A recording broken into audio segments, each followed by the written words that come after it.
ainda em pé, façamos a leitura da palavra do Senhor, Filipenses capítulo 4, a partir do verso 14. Vamos ler até o final, portanto, no encerramento da nossa série, leremos os últimos versículos da carta de Paulo aos Filipenses. Um momento, portanto, de encerramento da carta. Filipenses capítulo 4, a partir do verso 14. Os irmãos localizaram a passagem? Diz assim, portanto, a palavra do Senhor: Todavia, fizestes bem, associando-vos na minha tribulação. E sabeis também vós, ó Filipenses, que no início do Evangelho, quando parti da Macedônia, nenhuma igreja se associou comigo no tocante a dar e receber, senão unicamente vós outros. Porque até para Tessalônica mandastes não somente uma vez, mas duas, o bastante para as minhas necessidades. Não que eu procure o donativo, mas o que realmente me interessa é o fruto que aumente o vosso crédito. Recebi tudo e tenho abundância. Estou suprido, desde que Epafrodito me passou às mãos o que me veio da vossa parte, como aroma suave, como sacrifício aceitável e aprazível a Deus. E o meu Deus, segundo a sua riqueza em glória, há de suprir em Cristo Jesus cada uma de vossas necessidades.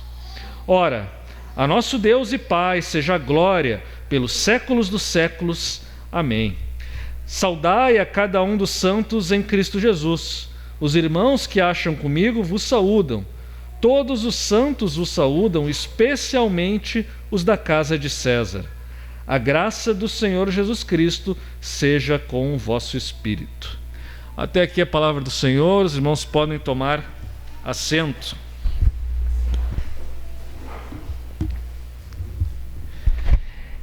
Engajamento, um termo muito usado hoje no mundo corporativo, nos cursos de liderança.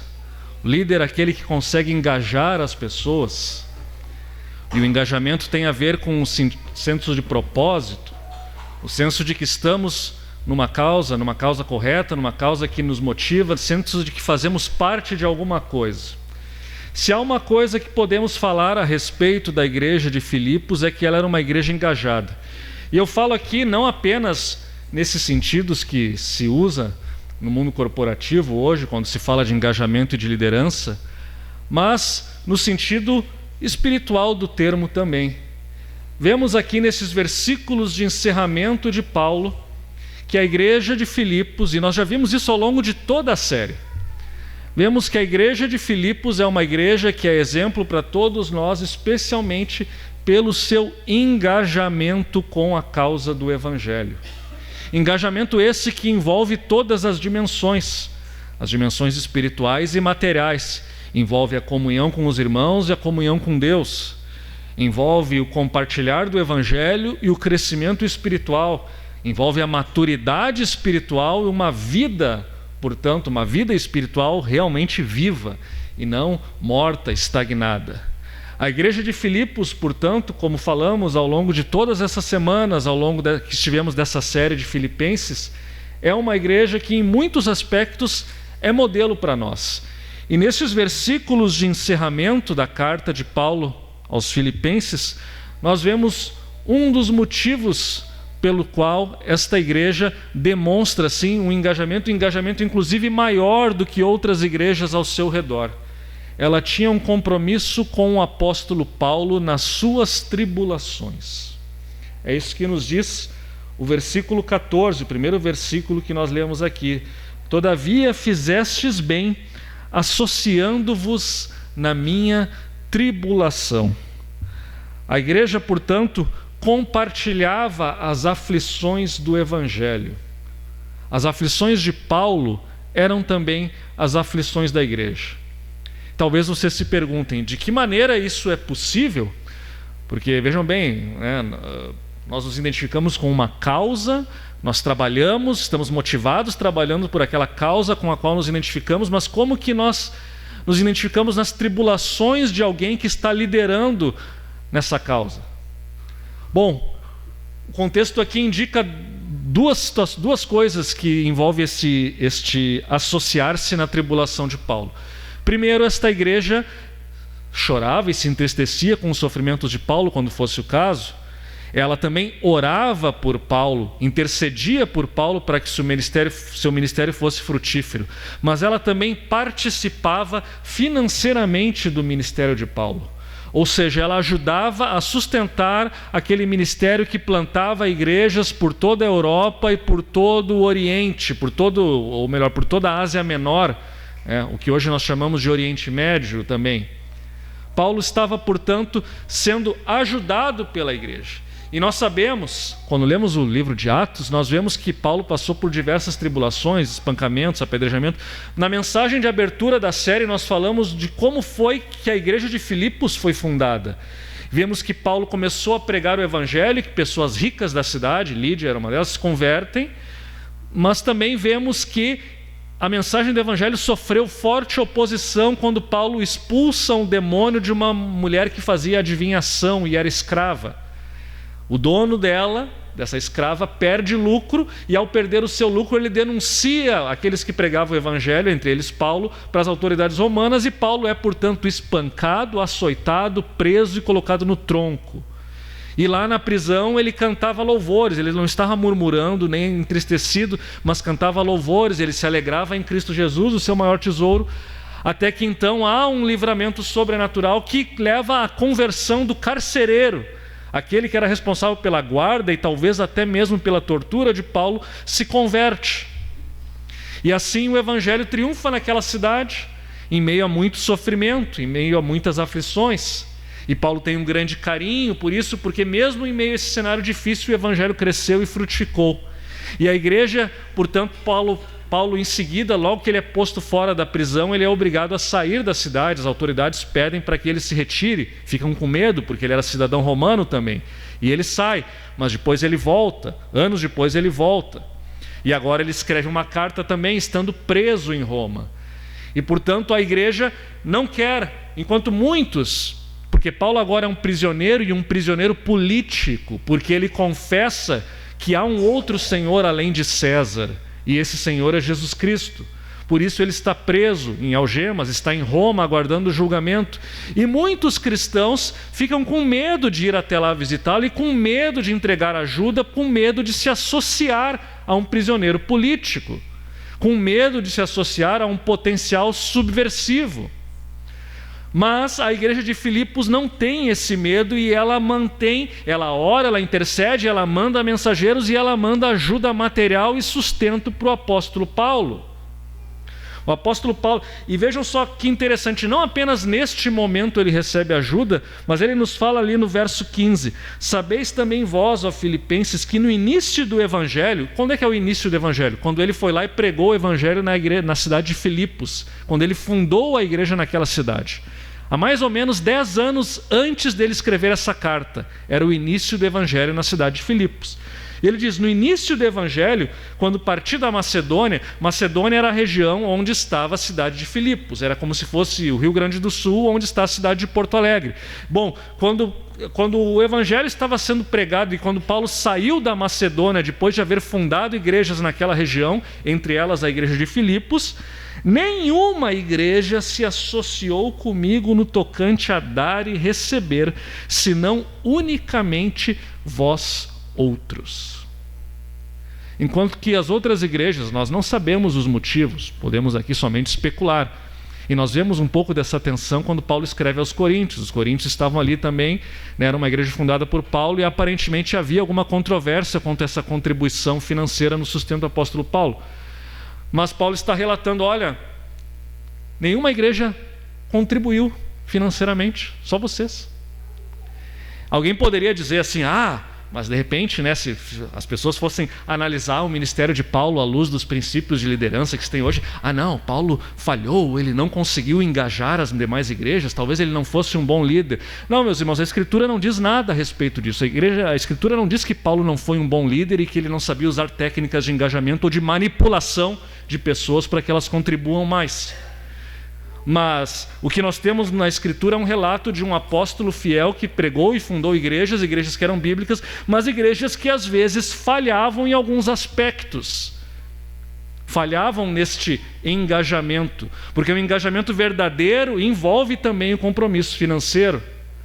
Mas enquanto muitas igrejas falharam nesse aspecto, a igreja de Filipos não falhou. Enquanto muitos cuidavam apenas das suas vidas, a igreja de Filipos disse não. Elas lembravam de Paulo com carinho. Olha que circunstâncias extraordinárias que foram a fundação da nossa igreja, como Deus usou aquele apóstolo que nós amamos tanto. Como nós vamos deixá-lo agora sair, talvez passando necessidade, e não vamos ajudá-lo de nenhuma maneira? A igreja de Filipos entendia que ela tinha uma missão e uma responsabilidade com a causa do Evangelho, e sabia que Paulo era um dos mais importantes missionários da igreja antiga, e que aquilo que ele fazia na autoridade de Deus, na autoridade do Espírito Santo. E, portanto, ela contribui financeiramente. Isto é, portanto, se associar às tribulações, a interceder, a estar junto, é não abandonar a pessoa em meio às dificuldades, e é também fornecer o sustento necessário. E Paulo continua, porque até, no verso 16, até para Tessalônica mandastes não somente uma vez, mas duas, o bastante para as minhas despesas. Ou seja, não foi assim, vamos pegar uma contribuição esporádica aqui, agora que está todo mundo meio emocionado, que Paulo recém partiu, e vamos mandar um dinheiro para ele. Aí o pessoal se motiva, junta um dinheiro, manda e depois nunca mais. Não. Paulo diz, não foi uma, mas duas vezes, dando a entender aqui uma ideia de continuidade. Não era uma igreja simplesmente motivada pelo calor da presença de Paulo ou pela emoção do momento, mas era uma igreja que tinha um compromisso e que entendia que tinha uma responsabilidade para com o apóstolo. E ela, portanto, envia o suficiente para as necessidades. Tessalônica era uma cidade da Macedônia também. Ou seja, antes mesmo de Paulo sair daquela região, quando ele estava pregando o evangelho e plantando igrejas, a igreja de Filipos já mandou uma ajuda financeira para ele. E, meus irmãos, nós sabemos, à luz das mesmas escrituras, que o próprio apóstolo Paulo ele não gostava muito de receber sustento financeiro das igrejas, ele não gostava de ser um peso para as igrejas. E por isso, sempre que possível, ele trabalhava, ele era fazedor de tendas, ele trabalhava e assim não dava nenhum ônus e nenhum custo para aqueles povos onde ele ia plantando igreja, até porque muitas vezes essas igrejas eram compostas por pessoas pobres, por escravos ou escravos libertos, às vezes com alguma pessoa muito rica, como era o caso de Filipos, que tinha ali uma comerciante de púrpura, que era provavelmente uma pessoa muito rica do mundo da moda, que tinha muito dinheiro, mas essas situações não eram tão comuns. E Paulo, portanto, não queria sobrecarregar a igreja. Ele fazia o possível, mas todos nós sabemos que muitas vezes, para que a causa do evangelho prospere de uma maneira mais rápida e mais eficaz, é necessário que a pessoa esteja integralmente dedicada a isso. E por determinados momentos, Paulo se dedicava somente à pregação e plantação, e para isso ele precisava do sustento financeiro. Então, quando ele recebia o sustento das igrejas, ele deixava de trabalhar como fazedor de tendas e dedicava-se exclusivamente à pregação do evangelho e discipulado de pessoas. Assim, a causa do evangelho triunfou no mundo antigo. Nada disso, talvez muito do que nós conhecemos hoje a respeito de Paulo, a respeito das igrejas, aquilo que está relatado no livro de Atos, e muitas igrejas que foram plantadas em toda a Europa, em toda a Ásia Menor, talvez muitos desses trabalhos não teriam sido iniciados ou não teriam frutificado se não fosse essa contribuição financeira e esse engajamento da igreja de Filipos. O que a igreja de Filipos estava fazendo era decisivo para a causa do evangelho nos princípios da igreja primitiva. Agora, é muito interessante que Paulo aqui neste trecho, agora nós vamos para o verso 17, Paulo fala assim, não que eu procure o donativo, isso vai na linha daquilo que eu falava, Paulo procurava evitar pedir ajuda e ser um peso para a igreja. Ele não estava em busca de dinheiro e nem de enriquecimento, como infelizmente alguns líderes cristãos, ou que se dizem cristãos, fazem hoje. Mas Paulo não estava querendo construir um império, não estava querendo comprar um navio particular para ele poder fazer viagens mais rápidas na propagação do evangelho, nada disso. Paulo estava simplesmente mais preocupado com o fruto da doação que ele recebia. Não que eu procure o donativo, mas o que realmente me interessa é o fruto que aumente o vosso crédito. E aqui uma explicação interessante. No original, aqui no texto grego, os estudiosos dizem que Paulo aqui está usando muitos termos contábeis, financeiros do mundo antigo. Ele está mais ou menos usando uma figura de linguagem, seria mais ou menos dizendo assim, olha só, na verdade o que eu quero é que vocês deem, porque isso que vocês dão vai render juros. Fruto aqui é uma palavra que era usada para falar de juros. Isso vai render juros, vai ser um rendimento, é como um investimento que vocês fazem, que vai redundar em juros e vai significar, portanto, que vocês vão ter crédito, ou seja, uma conta bancária com muito rendimento. Aquilo que vocês estão fazendo, vocês estão abrindo mão de algo que vocês têm, do conforto de vocês, que vocês poderiam usar por lazer ou para alguma outra coisa, mas vocês estão usando para a causa de Deus. Isso vai render juros, e vai render juros de tal maneira que vocês vão ter crédito. E não entendam mal, Paulo não está aqui defendendo indulgências ou algo do tipo assim, né? Vou comprar meu pedaço de terreno no céu, eu vou acumular capital e aí eu vou ter uma conta, vou ter um saldo positivo e assim Deus vai me salvar e vai me aceitar. Nada disso. Todos nós sabemos, não somos salvos pelas obras e muito menos pelo dinheiro que nós damos. Ninguém pode subornar Deus. O grande erro do movimento evangélico contemporâneo é que as pessoas acham que podem subornar Deus, né? Elas acham que se elas derem o dízimo, ou se derem mais do que o dízimo, ou trízimo, ou oferta alçada, ou seja lá qual termo que inventem para alguma coisa que eles estão fazendo, se elas fizerem isso, Deus vai necessariamente abrir as portas do céu e eles vão ter um retorno, né? Um retorno impressionante no investimento e vão ter uma vida mais confortável e próspera nesse mundo. Meus irmãos, Deus não se deixa subornar. E se você não tem um compromisso com o Evangelho, você está botando dinheiro no lixo ao doar para a causa do Evangelho. Isso não vai redundar em frutos no futuro para você. Porque se você não tem Cristo, você não tem nada. O seu dinheiro não tem valor nenhum. Você precisa antes ter Jesus Cristo. Você precisa crer e servir em Jesus Cristo. Quando você crê e serve em Jesus Cristo, essa contribuição que você tem, que você faz, ganha um sentido, um propósito muito maior e vai redundar em crédito, em frutos para você. Mas o que é interessante aqui é que Paulo não está pensando simplesmente aqui numa maneira meio egoísta, como nós pensamos hoje, individualista, né?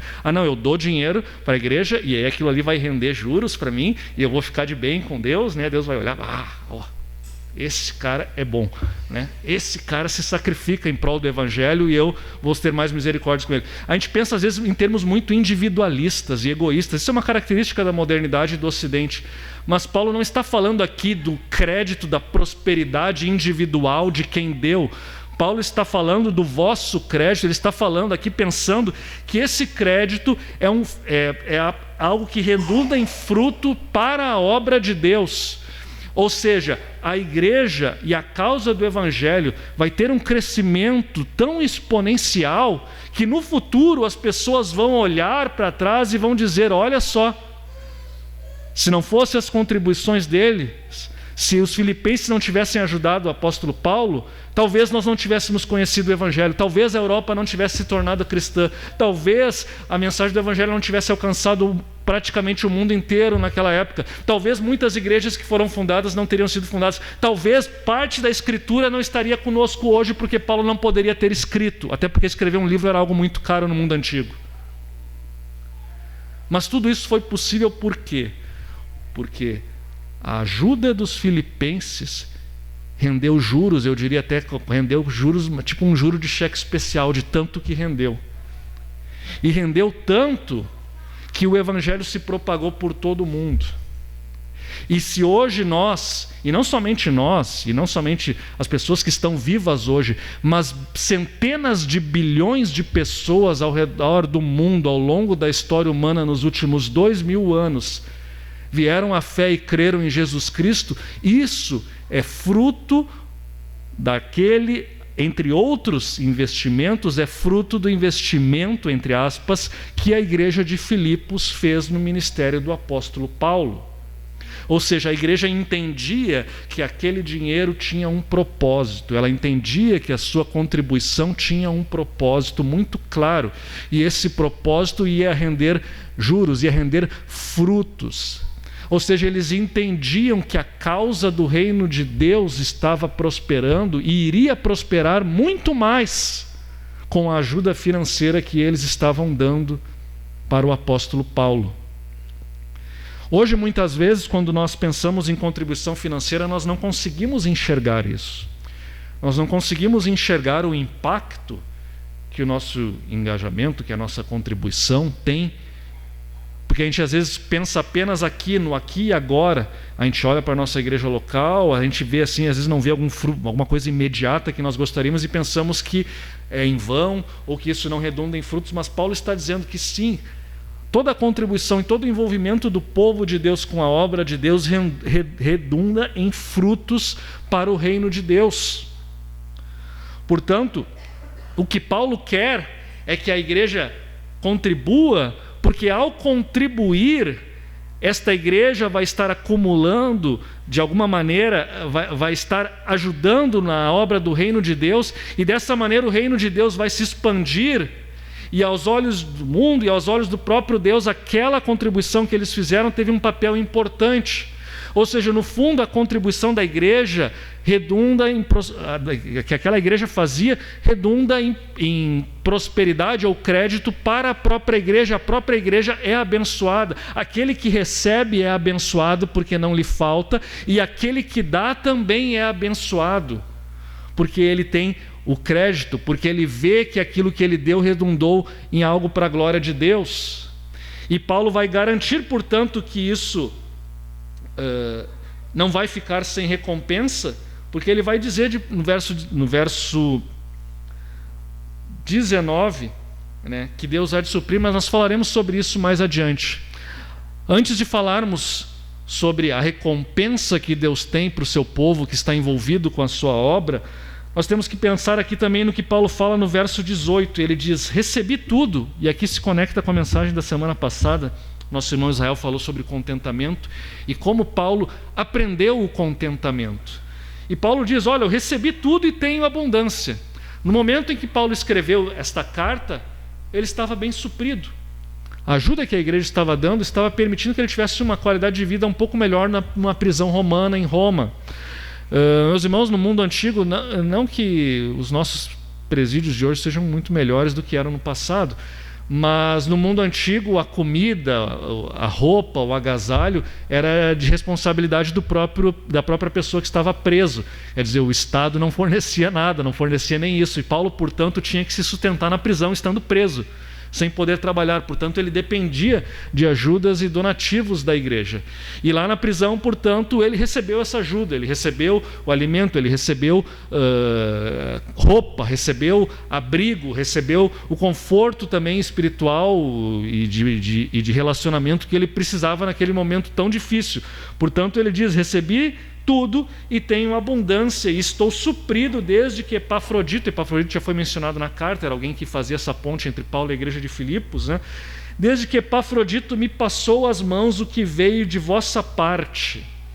E aí Paulo usa uma expressão muito importante aqui, com um sentido teológico muito profundo, que diz assim: recebi o que me veio da vossa parte como aroma suave, como sacrifício aceitável e aprazível a Deus.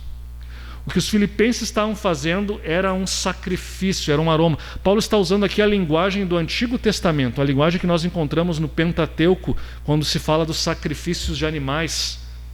Faz um holocausto, tu vai lá e queima a gordura do cordeiro, que é a parte mais nobre, mais valorizada no mundo antigo, a carne com a gordura, e aquela carne queimada sobe, tem aquele aroma, né?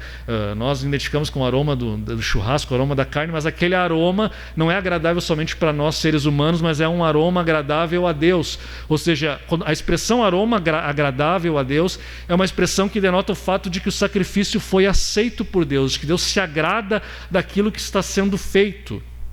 E quando, portanto, a igreja contribui, quando os irmãos contribuem financeiramente com o reino de Deus, o que eles estão fazendo é o equivalente a um sacrifício aceitável, um sacrifício do Antigo Testamento. Nós sabemos que os sacrifícios foram abolidos em Jesus Cristo. Ele é o sacrifício definitivo, ele se ofereceu, sua morte, ela substituiu definitivamente os sacrifícios de animais que não são mais necessários. Mas à luz das Escrituras, os sacrifícios continuam num sentido, digamos, espiritual ou simbólico, de 3 maneiras.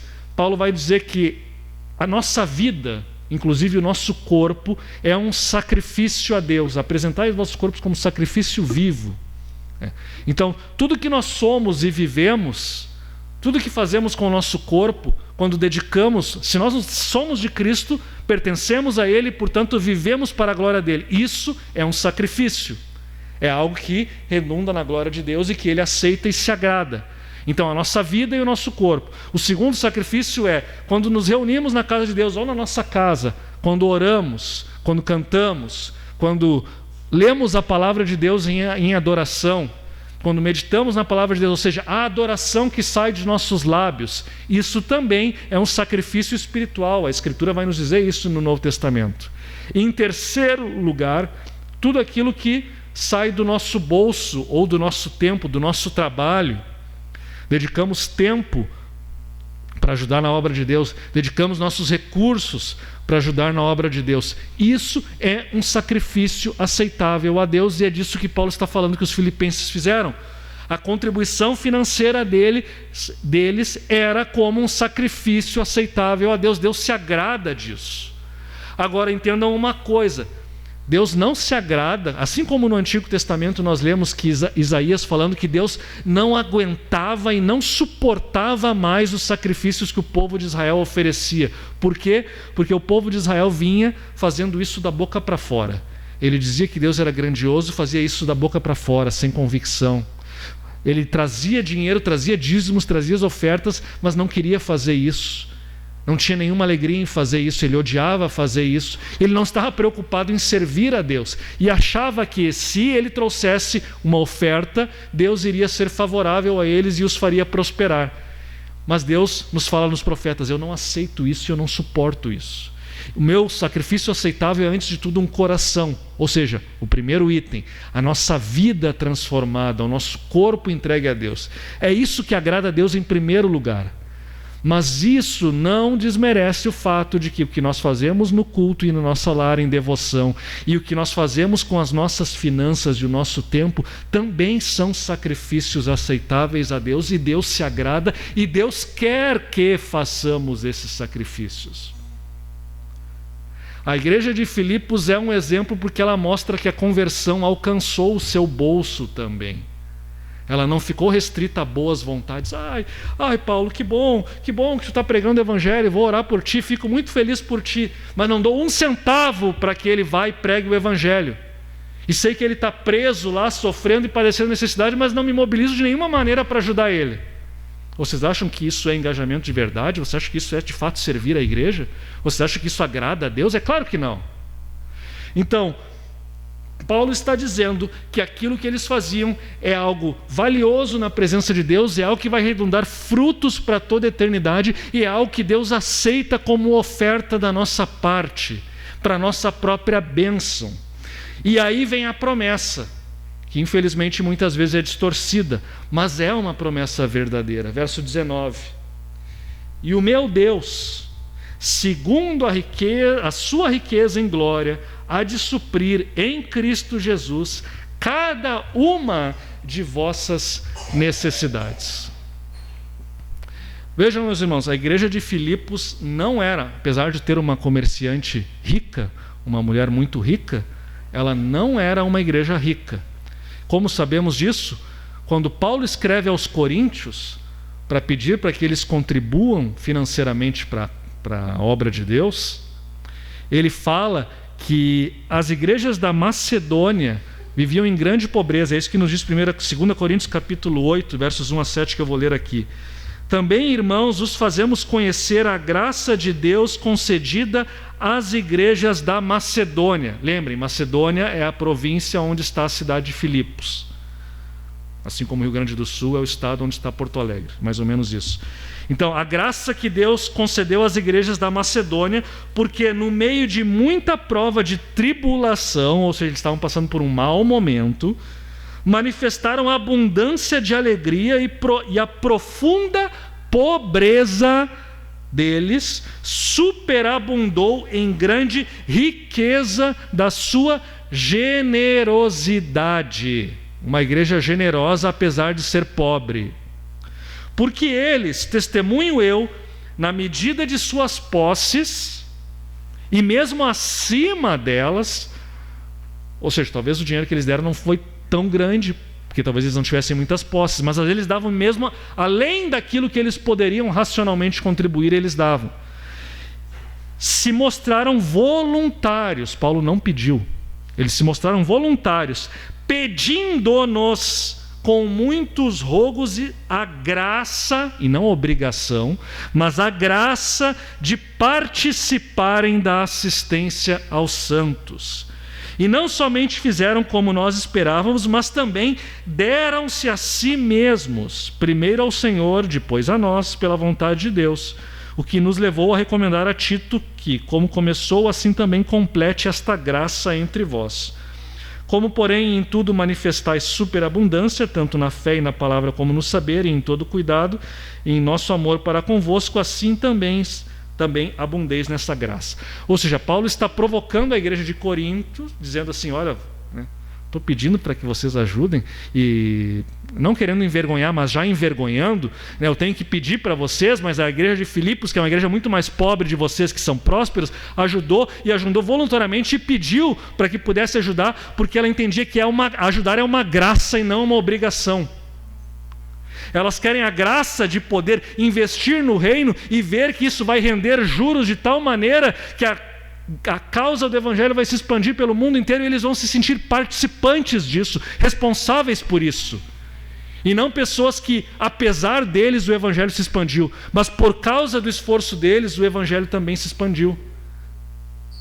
Eles têm essa consciência, portanto, de que eles são chamados a contribuir e que isso é uma graça, é uma dádiva. Uma curiosidade aqui muito interessante a respeito disso, meus irmãos. Os sociólogos da religião, eles estão sempre fazendo muitos estudos para analisar por que o movimento evangélico cresce no Brasil e por que as igrejas pentecostais crescem no Brasil.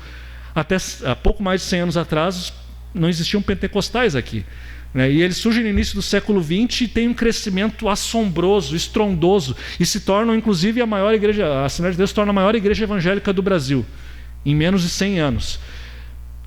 Por que isso acontece? E aí eles vão olhar os dados e veem que a Igreja Assembleia de Deus ela tem uma penetração social fortíssima em meio das pessoas pobres, em meio dos mais necessitados. Isso vocês veem pela experiência. A Igreja Assembleia de Deus de Porto Alegre tem 200 templos, provavelmente uns 195 estão em bairros pobres de Porto Alegre.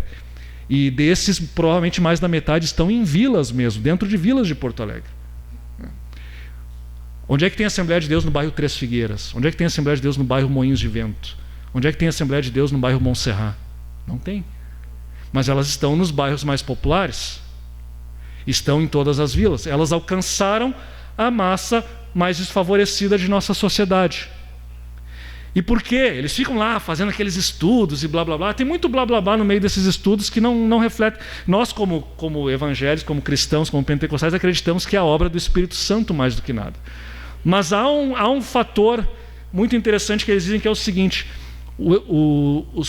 as igrejas evangélicas, as igrejas pentecostais, elas dão dignidade aos pobres na medida em que elas permitem que eles contribuam financeiramente e mostra que, na verdade, a contribuição financeira deles é decisiva para o triunfo da causa do Evangelho. E eles querem contribuir porque eles querem fazer algo de bom. E a sociedade muitas vezes os nega essa possibilidade, até porque eles não têm recursos, às vezes não têm nem educação suficiente. Mas na igreja eles podem fazer isso. Eles podem contribuir e eles querem fazer isso.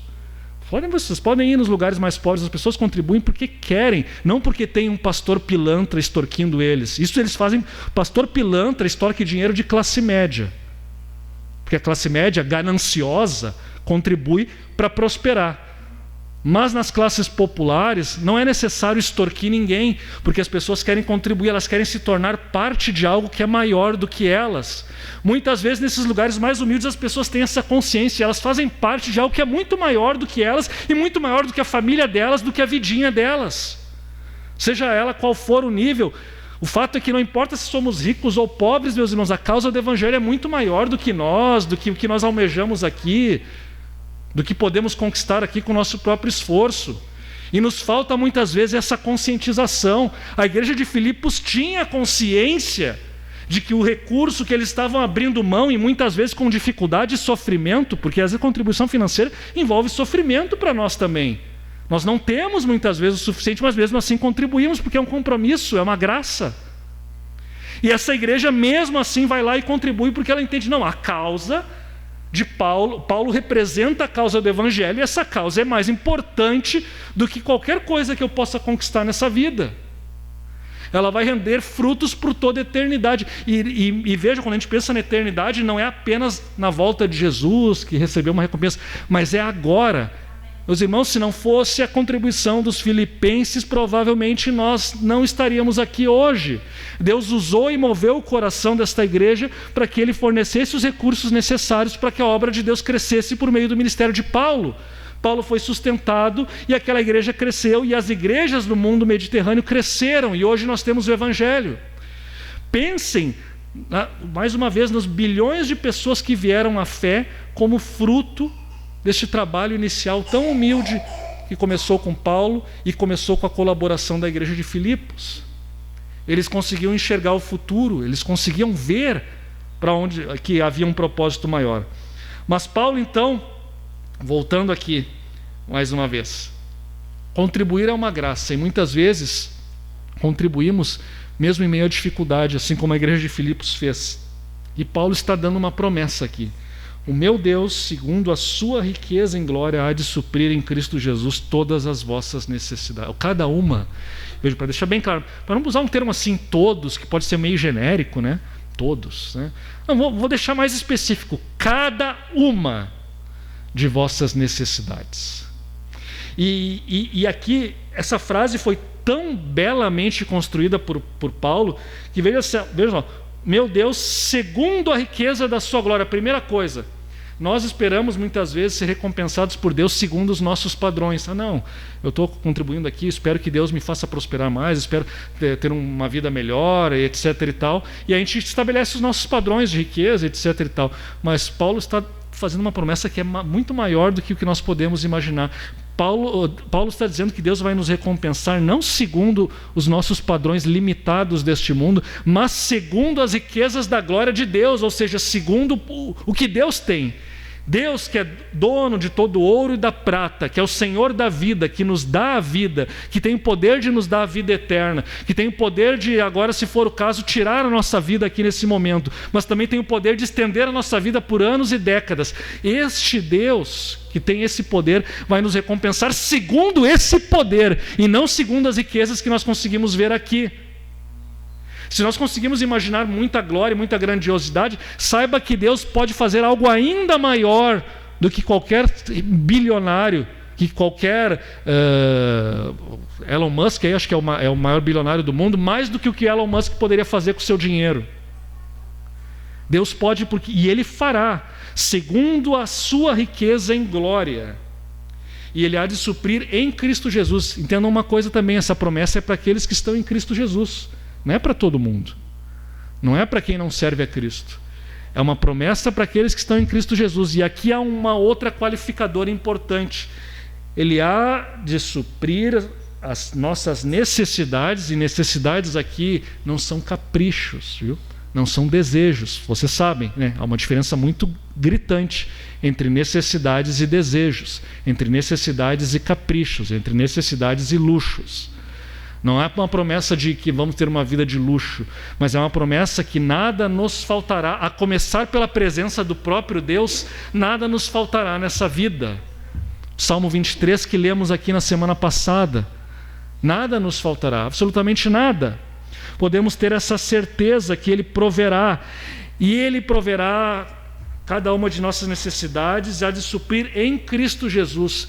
Vejam, suprir segundo a glória de Deus, segundo a glória de Cristo em Cristo Jesus, é que Deus sabe que o que nós precisamos essencialmente, meus irmãos, mais do que a riqueza material, nós precisamos nos tornarmos mais semelhantes a Jesus Cristo. Esse é o propósito da nossa criação, esse é o propósito da nossa existência, não existimos por outro motivo.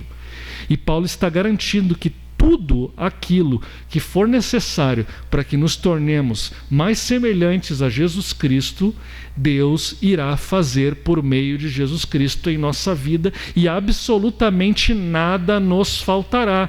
E, portanto, não precisamos andar ansiosos, mas podemos ter a tranquilidade de que Deus, que tem o controle de todas as coisas, está usando as coisas para que nos tornemos mais semelhantes ao seu Filho Jesus Cristo, e Ele vai nos prover aquilo que é necessário e nada vai nos faltar. E isso deveria falar ao nosso coração quando pensamos se vamos contribuir ou não, porque eu já falei isso outras vezes, eu não gosto de ser repetitivo, porque eu também não gosto nem de longe de me comparar a essas pessoas que ficam no púlpito somente pedindo dinheiro e extraindo dinheiro para as pessoas, e você sabe que esse não é nosso objetivo, nosso propósito aqui. Mas muitas vezes, né, nós pensamos assim: não, eu vou contribuir quando eu tenho umas contas para pagar, estou meio endividado, depois que eu melhorar minha situação financeira, eu vou começar a contribuir, vou contribuir com a igreja, vou contribuir com os irmãos que têm necessidade, vou ajudar mais, vou ser uma pessoa mais generosa. Meus irmãos, o que a experiência nos mostra? Isso nunca vai acontecer. Você não vai sair desse ciclo, não vai sair, não vai, e você vai deixar sempre para amanhã para contribuir aquilo que você poderia fazer hoje. Se você não começar hoje, você não começa nunca. Mas sim, às vezes estabelece uma meta clara. Não, mês que vem, daqui a uns meses eu já vou fazer tudo e vou começar a contribuir, aconteça o que acontecer. Bom, aí talvez já seja um pouco mais viável, mas a questão é, a experiência nós temos hábitos comportamentais e ficamos escravizados nesse hábito, né? Não, amanhã vai ser melhor, amanhã vai ser diferente, amanhã, e não vai, e nós ficamos assim, e nunca tomamos uma atitude para mudar os nossos padrões, nossos círculos viciosos.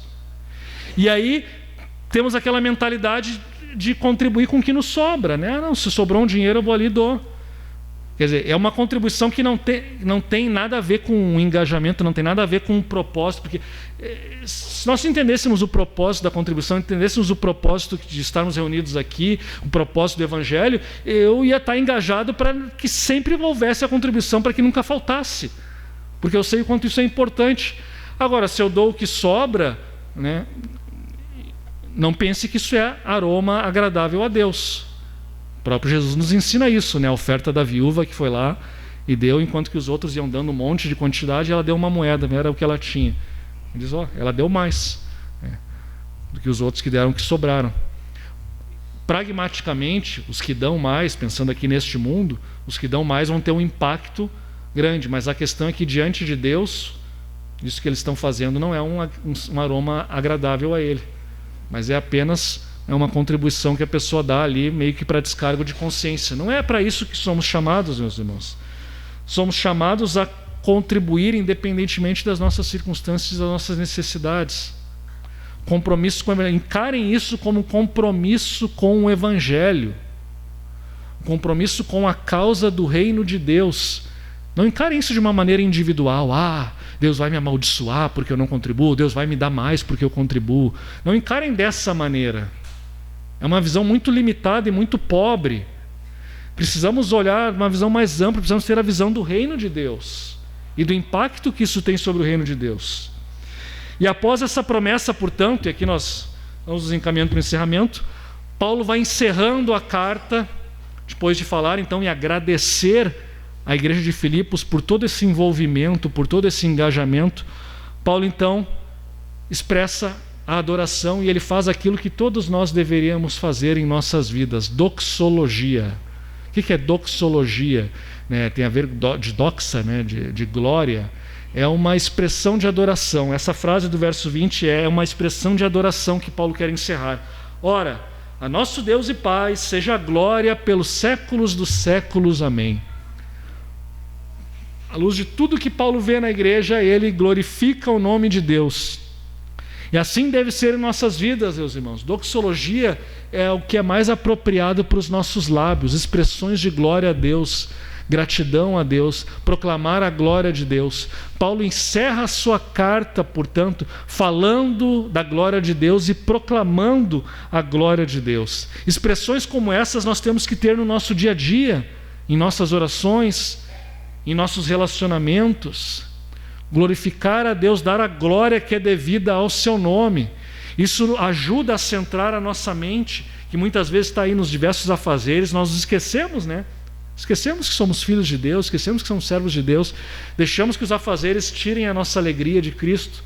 Mas a doxologia nos ajuda a nos colocar novamente, a lembrar as nossas raízes, lembrar quem nós somos e nos colocar novamente na presença de Deus. E Paulo faz isso: a Deus seja a glória pelos séculos dos séculos. E assim, com essa doxologia, ele encerra, como é uma carta, ele faz a saudação. E a saudação tem uns aspectos interessantes que eu vou mencionar aqui só de passagem, porque o nosso horário está avançado. Saudai cada um dos santos em Cristo Jesus. Os irmãos que se acham comigo vos saúdam. Cada um dos santos, há uma preocupação. A igreja não é uma massa, mas são pessoas, indivíduos. E Paulo quer que todos, um a um, sejam saudados, recebam uma saudação, a afetividade dele. Cada um dos santos em Cristo Jesus. Os irmãos que se acham comigo vos saúdam, né? É aquela expressão de amor da igreja, mesmo pela distância, mesmo às vezes não conhecendo pessoalmente. Há um amor porque é Cristo que une a igreja ao redor do mundo. E Paulo ainda diz, verso 22, todos os santos vos saúdam, especialmente os da casa de César. Casa de César, uma expressão para falar daqueles que servem no palácio imperial, no palácio do imperador. César é a maneira como se chama o imperador. Paulo está nos dizendo, com essa pequena expressão que pode parecer insignificante, Paulo está dizendo que pessoas nos círculos de poder romanos, sejam eles escravos, talvez até parentes, ainda que muitos dizem que não é provável que sejam parentes de Nero, no caso Nero era o imperador na época, talvez não sejam os parentes, mas pessoas de alto escalão que trabalham ali, talvez até membros da guarda pretoriana que faziam a segurança de Paulo para que ele não fugisse. É possível que essas pessoas tenham vindo a se converter pelo ministério de Paulo na prisão. Enquanto Paulo estava preso, ele escrevia suas cartas, ele falava com os irmãos, ele pregava o evangelho para aqueles que os visitavam, e os soldados ao lado dele ali, a quem ele estava preso e algemado, ouviam tudo isso, e possivelmente soldados da guarda pretoriana vieram à fé. O que isso nos ensina que a causa do evangelho triunfa em qualquer circunstância e que não há nenhuma desculpa para nós não estarmos envolvidos, engajados na causa do evangelho. Paulo estava preso. Ele podia dizer, não, estou preso, não posso fazer nada aqui, vou esperar que Deus me solte. Quando Deus me soltar, e eu espero que Ele me solte logo, né? Porque, pelo amor de Deus, eu estou preso aqui, eu sou um ministro do Evangelho, como é que Ele permite uma coisa dessa? Não, Paulo não está preocupado em murmurar e nem dizer o que Deus tem que fazer. Ele usa as circunstâncias da prisão e mesmo ali ele prega o Evangelho e o Evangelho frutifica, e agora a casa de César manda saudações para a igreja de Filipos. Vocês entendem? A gente fica inventando um monte de desculpa. Não, eu não vou compartilhar o evangelho, eu sou muito incapaz, eu não sei o suficiente. O meu trabalho é um contexto muito ruim.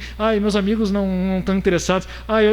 Eu não tenho condições, eu não estou com vontade hoje. A gente fica inventando um monte de desculpa, deixando que as circunstâncias nos determinem, ao invés de nós sermos, termo que se usa hoje, proativos, né? Em vez de nós nos sobrepormos às circunstâncias, em vez de nós usarmos a circunstância a nosso favor, nós deixamos que ela ditem a nossa vida. Pelo menos em relação à causa do evangelho, né? Às vezes em relação ao nosso trabalho a gente impõe, mas em relação ao evangelho a gente se deixa levar. Mas Paulo não se deixou levar pelas circunstâncias, ele usou as circunstâncias a seu favor, e por isso hoje nós temos esse registro da casa de César adorando a Deus, junto com a igreja de Filipos, junto com aqueles que estavam lá em Roma servindo Paulo. E assim, no verso 23, Paulo nos diz, a graça do Senhor Jesus Cristo seja com o vosso espírito. Do início ao fim, meus irmãos, é a graça de Deus. A igreja de Filipos era uma igreja engajada, mas era engajada não porque estipularam metas, fizeram passo a passo, souberam exatamente a capacitação que tinham que fazer, aquilo que eles tinham que fazer, mas é porque a graça, mais do que nada, é a graça de Deus, é a sobrenatural. É sobrenatural. Claro que usar tudo que está ao nosso favor, tudo que o conhecimento humano nos permite usar para usar na causa da proclamação do Evangelho, tudo isso é bom, é positivo, mas essencialmente é a graça de Deus que operou na igreja de Filipos, e é essa graça que Paulo deseja que opere nos corações da igreja de Filipos. Ou seja, não existe Evangelho sem Cristo. O Ocidente hoje, de certa maneira, às vezes tenta viver um evangelho sem Cristo, né? Impõe uma moralidade politicamente correta, tenta fazer as pessoas se enquadrarem nisso, achando que vão alcançar a paz, uma sociedade mais justa e solidária. É o evangelho sem Cristo. Isso está fadado, infelizmente, está fadado ao fracasso. Pode melhorar um pouquinho as circunstâncias de algumas pessoas, mas não vai resolver o problema fundamental. Precisamos do evangelho e precisamos da graça de Deus. Não podemos viver o evangelho sem Cristo, não podemos ser seguidores de Cristo sem Cristo e sem a sua graça. É a graça de Deus do início ao fim. E com isso, eu quero só mencionar aqui, meus irmãos, 3 rápidas aplicações de tudo isso que falamos aqui e já relacionando com toda a série de Filipenses que nós estamos encerrando nessa manhã. Em primeiro lugar, o verdadeiro envolvimento e engajamento com o reino de Deus inclui, portanto, como falamos aqui nesta manhã, a conversão do nosso bolso, inclui a contribuição financeira, sim. Essa contribuição, por sua vez, é uma graça. Não encaremos ela como uma obrigação, mas uma graça de participar da obra de Deus, obra essa que redunda em frutos para toda a eternidade. Frutos para a nossa história humana aqui hoje, mas frutos também por toda a eternidade. Independentemente das nossas circunstâncias, boas ou ruins, somos chamados a ser como a igreja de Filipos, ter esse envolvimento que vai até mesmo em relação às nossas finanças, e não apesar das nossas finanças, mas também com as nossas finanças, o comprometimento com a causa do reino, com a causa do evangelho, porque não é possível dizer que a igreja está avivada e comprometida se ela não tem um compromisso financeiro mínimo. Não. Quando a igreja contribui financeiramente é porque ela está avivada, ou pode ser que não, pode ser que até que ela esteja sendo enganada, mas uma igreja bíblica que contribui financeiramente é uma igreja que está a caminho do avivamento. Agora, uma igreja em que as pessoas não têm um coração generoso, espontâneo para contribuir, não se pode dizer que essa igreja está vivendo um avivamento. Esqueçam isso. Não existe isso. E ninguém está falando isso aqui para tirar dinheiro de ninguém. Isso é simplesmente uma verdade que a gente constata na Bíblia. Sempre que há um engajamento da igreja, isso envolve também as finanças. Não se engane, não se engane. Não se engane. Então, um dos frutos de uma fé viva é também esse envolvimento e esse engajamento também na parte financeira. Que Deus nos livre, portanto, da ingratidão, que não sejamos ingratos como a igreja de Corinto, mas que sejamos gratos como a igreja de Filipos, envolvidos como a igreja de Filipos. Em segundo lugar, trabalhar pelo reino em todas as circunstâncias. Nós vimos que os filipenses ajudaram Paulo financeiramente mesmo em grandes dificuldades. E vemos também Paulo pregando o evangelho na prisão a tal ponto, como eu falei, que a casa de César mandava saudações. Essa é a segunda aplicação, meus irmãos, que eu já falei ali ao final da exposição. Precisamos aproveitar as circunstâncias. Aproveite as circunstâncias, não fique apenas lamentando por elas, mas aproveite as circunstâncias para propagar o evangelho. O que temos feito em prol do reino de Deus hoje, num cenário de liberdade religiosa que vivemos, de facilidade de comunicações, de comunhão que temos uns com os outros numa igreja comprometida com a palavra? Como que nós poderíamos nos engajar mais e melhor? Você já pensou nisso? Quais os seus dons e talentos que podem ser oferecidos ao Senhor? Eu não falo aqui somente de pregar ou cantar, mas também recepcionar, dar atenção, ajudar na manutenção, na limpeza, zelar pelas pessoas que se afastaram, exortar os impenitentes, cuidar das crianças, apoiar algum trabalho social da igreja. Nos próximos dias, o nosso irmão Augusto vai nos falar, inclusive, a respeito de uma necessidade no orfanato que a Assembleia de Deus de Porto Alegre tem. São várias as oportunidades que temos de servir a igreja, a causa do evangelho, os necessitados. Pense como você pode servir. Como você pode ser mais ativo na causa do evangelho? E em terceiro e último lugar, o encerramento com uma doxologia é um chamado para que nós também tenhamos uma vida de doxologia, ou seja, uma vida de adoração, uma vida que visa a glória de Deus, que expressa a verdade de Deus em nossas vidas. Nossa conduta, nossa ética, nossas palavras, nossos gozos, lazeres, será que de fato eles ajudam a mostrar a glória do Deus a quem servimos? Ou será que mostramos apenas uma vida egoísta, centrada em si mesmo? Às vezes nós pensamos assim, não, eu sou conservador, eu luto pelas causas certas, mas muitas vezes, infelizmente, o momento conservador também muitas vezes é apenas uma fachada para esconder o nosso egoísmo. Esconder aqui um coração não transformado pelo evangelho. Nós somos chamados a algo mais do que ideologias. Somos chamados a uma vida que glorifique a Deus em tudo que fizemos. Isso vai ser expresso, portanto, num coração generoso, num coração hospitaleiro, num coração amoroso, num coração que ama Cristo, e em expressões de adoração, na frequência no culto, na comunhão com os irmãos. Vidas que, portanto, mostram que Jesus Cristo está nos transformando, está nos impactando. Mostram que o reino de Deus está nos chamando para algo maior. Que possamos, portanto, cultivar práticas diárias de adoração que nos transformem. Que possamos tomar decisões considerando aquilo que Deus deseja de nós. E que possamos, por fim, viver vidas que efetivamente glorificam a Deus e demonstram o seu amor ao mundo. Meu desejo é que isso aconteça para cada um de vocês individualmente, como Paulo também desejava saudações para cada um da igreja, mas não apenas para cada um, mas para a igreja como um todo, que vejam esta igreja e vejam uma igreja envolvida, uma igreja engajada, uma igreja que tem vida espiritual, como era a igreja de Filipos, uma igreja que é do início ao fim movida pela graça de Deus e pelo poder do Espírito Santo. Que Deus nos abençoe para que possamos ser mais assim. Ao longo desses meses pregamos essa série justamente com esse propósito: envolver mais nossa igreja, desenvolver mais um desejo na nossa igreja de servir e de ser uma igreja avivada, não apenas como indivíduos, mas como comunidade. Que Deus nos leve para esse caminho. Vamos nos colocar em pé e vamos orar.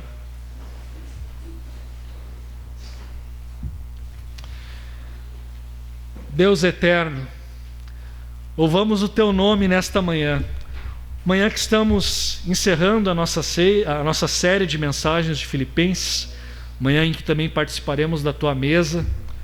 É uma manhã que, por um lado, nos traz a alegria de sabermos que encerramos mais uma etapa, uma série de mensagens na carta de Paulo aos Filipenses. Também um pouco de tristeza de encerrar uma exposição, uma carta que era tão agradável, que era tão abençoadora, que fortaleceu tanto a nossa fé, alegrou tanto a nossa fé. Mas sabemos, Senhor, que Tu falaste conosco de diversas maneiras ao longo desses meses. E nessa manhã nós queremos reconhecer, Senhor, reconhecer que em muitos aspectos falhamos. Não somos como a igreja de Filipos, e às vezes, talvez, inclusive, tenhamos os defeitos que a igreja de Filipos tinha e que Paulo também apontou.